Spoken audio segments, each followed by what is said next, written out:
In this video, I'll show you how the Uni-7, you can use it as a cash register. So I set it up as a CR mode, which stands for cash register. So I have an operator here, his name is John. I'm going to select John. And then we'll have our sandwich at $5.99. And then let's say we add a protein, a lettuce, some avocado, some cheese. And then it shows my total there. And if I press print, so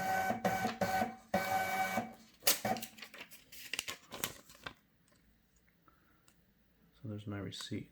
It's like a cash register receipt, every item. So we can edit this label, it's just a label format. The only thing is this barcode. It's unique. It's every time the label prints, it's going to be this barcode. So I program it there as 1, 2, 3, 4.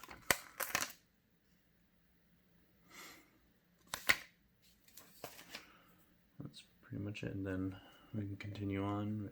Another sandwich. Let's say protein, lettuce, print. Comes